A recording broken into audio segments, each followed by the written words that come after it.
Do you want to understand books better and remember more of what you read? Do you want to better understand the author's purpose and be a better critic of what you read? If yes, stick with us till the end. Hello everyone and welcome to the Book Club. Join us on social media and start your reading journey now.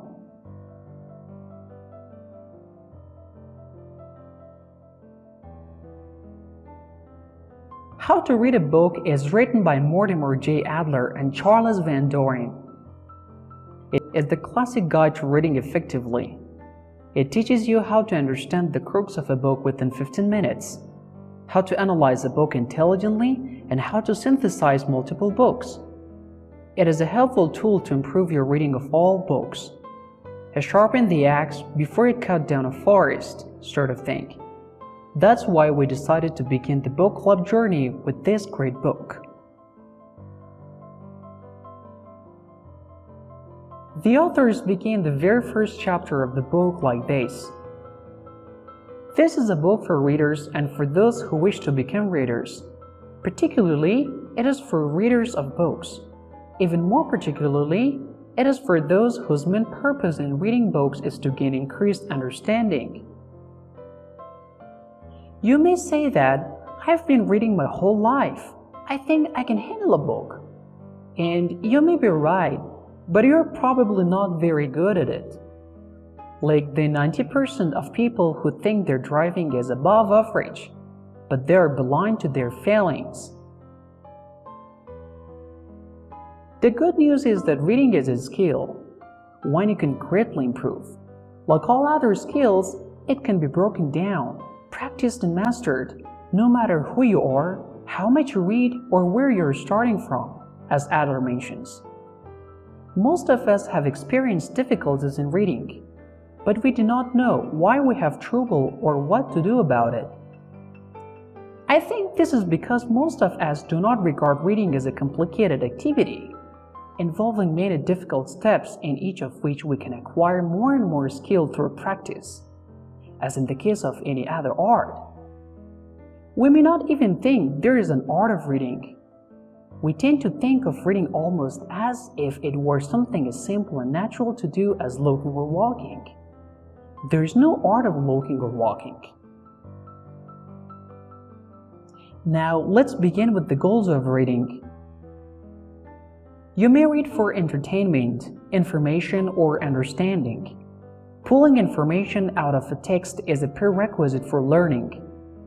You can't understand the contents of a book without at least getting the information it is trying to convey. However, being informed should not be your ultimate goal. You should read a book to increase your understanding and learning something out of it.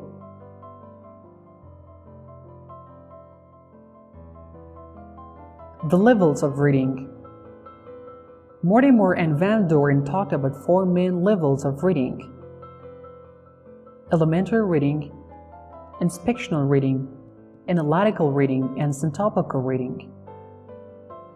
Note that the authors deliberately named them levels, not kinds, because they are cumulative in that each level includes all the others, and you can't progress to a higher level without mastering the levels that come before.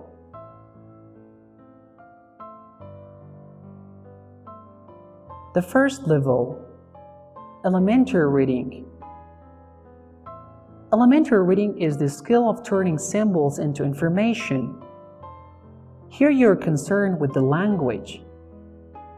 It is what we learn in elementary school and basically gets us to the point that we can understand the words on a page and read them. The main question this level of reading is trying to answer is, what does the book say? When you're trying to learn a foreign language, you're using elementary reading. You actually don't understand what is being written and you simply see black stains on a white background, trying to understand the individual words being written there. The second level, inspectional reading. Inspectional reading is the art of getting the most from a book in a given time. When reading at this level, your aim is to examine the surface of the book and to learn everything that the surface alone can teach you. The main question this level of reading is trying to answer is, what is the book about? You should inspect every book you are thinking of reading before reading it, because inspection gives you a clue about the overall framework of the book and tells you if and how you should read it. Inspection will also help you speed up your reading and save many hours reading books better skipped. As this great quote from the book says, every book should be read no more slowly than it deserves, and no more quickly than you can read it with the satisfaction and comprehension. Now let's see how the inspectional reading works. There are two subtypes of inspectional reading: systematic skimming and superficial reading. The first step in inspectional reading is systematic skimming or pre-reading. Systematic skimming takes anywhere between 10 minutes to an hour of your time. However, by doing so you can answer these vital questions. What kind of book is it? What is it about? How is it structured? And is it worth reading? The authors of How to Read a Book has created a list of suggestions to become better at skimming, and they are: 1. Read the titles, subtitles, and preface and try to place the book in an appropriate category in your mind. 2. Study the table of contents to obtain a general sense of the book's structure, and use it as you would use a road map before taking a trip. 3. Check the index and make a quick estimate of range of topics covered and the kinds of books and authors referred to. 4. Look for chapters which seem most pivotal, scan their opening and closing, and read their summary statements. 5. Thumb through the entire book and read a few paragraphs or sometimes several pages in sequence here and there. Most importantly, read the last few pages because few authors are able to resist the temptation to sum up what they think is new and important about their work in these pages. With spending less than an hour, now you should have a good idea about the book and you can decide whether to read it or not. The second step in inspectional reading is superficial reading. Superficial reading is simply going from page to page and reading every single word but not stopping at any. It doesn't matter if you understand everything or not, you simply move along. By doing so, most of your questions may solve themselves as you keep reading. The most important thing here is to get a view of the forest without getting lost in trees. As Adler and Van Doren say, understanding half of a really tough book is much better than not understanding it at all. Once you finish the book and you decide to go back and dive deeper inside the book, then it's time to start your analytical reading.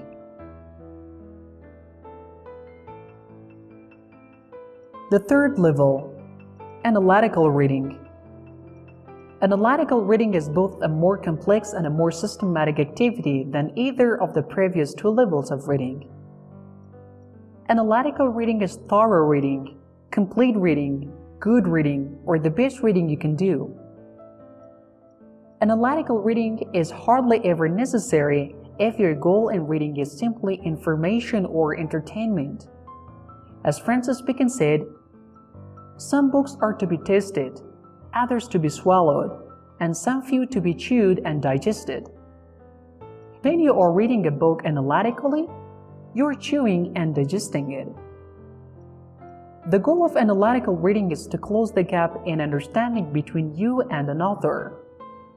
By the end of the process, you should be able to explain what the author said, what they meant and why they said it. Adler suggests that in order to get the most out of a book during analytical reading, you should answer these questions. 1. What is the book about as a whole? 2. What is being said in detail and how? 3. Is the book true in whole or in part? 4. What about its significance? To answer these questions, there are some rules in the book which we're going to go through some of them. Rule number 1 of analytical reading is knowing what kind of book you're reading as early in the process as possible. This means you need to know the genre of the book as well as the setting and type of content. This can be done from the information gained out of the inspectional reading. Rule number 2. State the unity of the whole book in a single sentence or at most a few sentences, which means you have to say what the whole book is about as briefly as possible.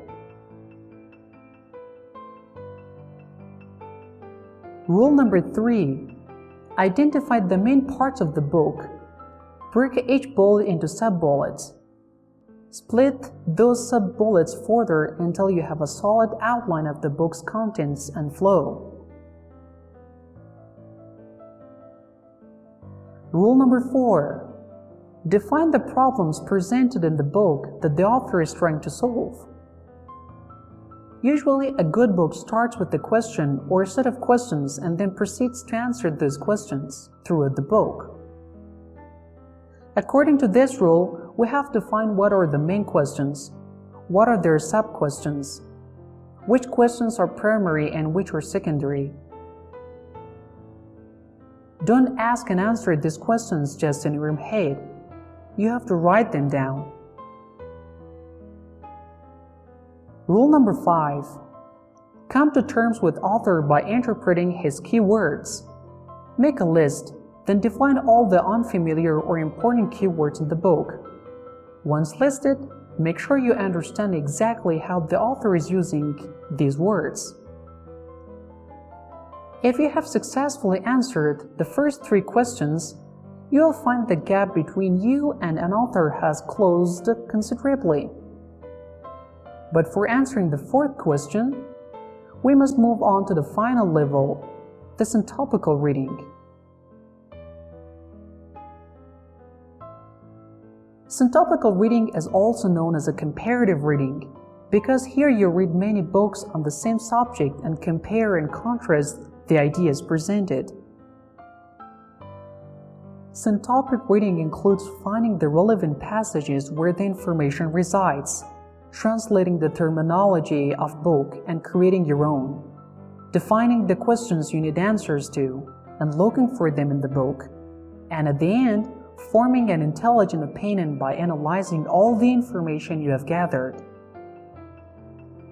Syntopic reading is one of the most demanding and difficult of them all, and at the end, you will find opposing views which stand almost equally strong. But just remember, it's about your purpose, not the books you read. We have covered the 4 levels of reading: elementary, inspectional, analytical, and syntopic. And at the end, reading is all about figuring out the answers to our questions. So remember, the next time when you read a book or an article, ask yourself, what do I want out of this book? Because that should determine what kind of reading you will use for it. You will be surprised by how different your experience of a book is depending upon which level of reading you use.